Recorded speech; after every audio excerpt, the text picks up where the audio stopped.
سخاوت اللہ تبارک و تعالیٰ کی بہت بڑی نعمت ہے۔ خدا کسی کسی کو عطا کرتا ہے۔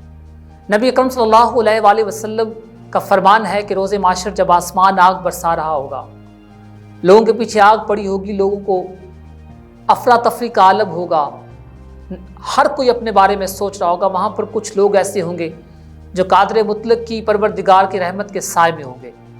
ان میں سے ایک شخص سخی بھی ہے۔ دنیا کی تاریخ میں اگر دیکھا جائے تو حاتم طائی سے بڑا کوئی سخی نہیں ہوا۔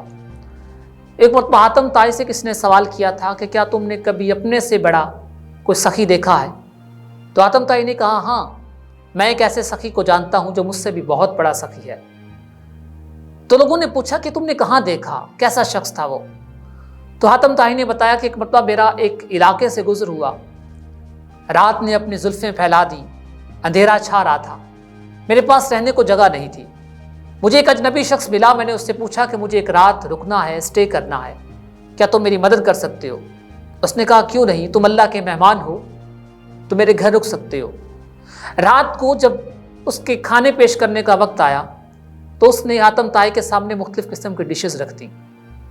اس نے کہا کہ بتائیے اس میں سے کون سی ڈش تمہیں سب سے زیادہ پسند آئی ہے؟ تو حاتم طائی کو ان تمام ڈشز میں کلیجی کا گوشت بہت پسند آیا۔ اس نے کہا کہ مجھے یہ چیز بہت پسند آئی ہے۔ وہ شخص وہاں سے باہر گیا اور وہ ایک اور کلیجی کی پلیٹ لے آیا، پھر وہ باہر گیا، کلیجی کے کچھ اور ٹکڑے لے آیا۔ وہ مسلسل اس کے لیے گوشت لاتا گیا یہاں تک کہ حاتم طائی سیر ہو گیا۔ صبح جب حاتم طائی اٹھا اس نے دیکھا کہ اس کے صحن میں خون ہی خون تھا۔ وہاں پر 10 سے 12 بکریاں ذبح تھیں اور ان کا صرف اور صرف کلیجی نکالی گئی تھی، اور وہ شخص ساتھ پڑا ہوا زمین پر سجدے کیے ہوئے اس قادر مطلق کا شکریہ ادا کر رہا تھا کہ قادر مطلق تیرا ایک مہمان آج میرے غریب خانے پر آیا، میری دعا ہے کہ وہ شخص یہاں پہ خوش ہو کر جائے۔ حاتم طائی نے اس شخص سے پوچھا کہ تجھے پتہ ہے میں کون ہوں؟ اس نے کہا کہ نہیں، مجھے نہیں پتا آپ کون ہیں، میں نے تو بس اس پروردگار کے ایک مہمان بندے کی خدمت کی ہے۔ حاتم طائی نے اسے کہا کہ میں حاتم طائی ہوں، کیا تمہارے پاس کچھ اور بھی ہے؟ اس نے کہا نہیں، میرے پاس سب کچھ یہی تھا جو میں نے آپ کے لیے دے دیا۔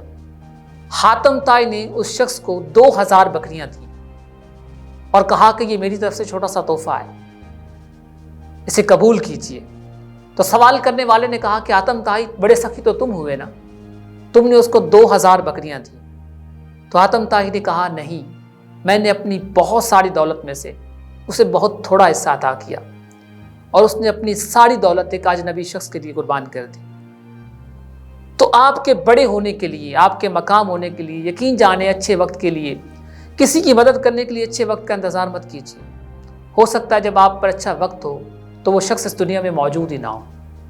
کسی بھی انسان کی آپ جتنی مدد کر سکتے ہیں اسی حال میں کیجیے، تھوڑی مدد کیجیے، لیکن اس وقت کیجیے جب اس کو آپ کی مدد کی ضرورت ہے، نہ کہ وہ آپ کا منتظر رہے اور اس کی زندگی کی شام ہو جائے۔ اپنے میزبان عاقف ایاز کو دیجیے اجازت، کسی نئے پروگرام کے ساتھ کسی نئے موضوع پر دوبارہ پھر آپ کی خدمت میں حاضر ہوں گے۔ تب تک کے لیے مجھے اجازت دیجیے اور دیکھتے رہیے نظائر نیوز، کیونکہ ہم سنتے ہیں آپ کے دل کی آواز۔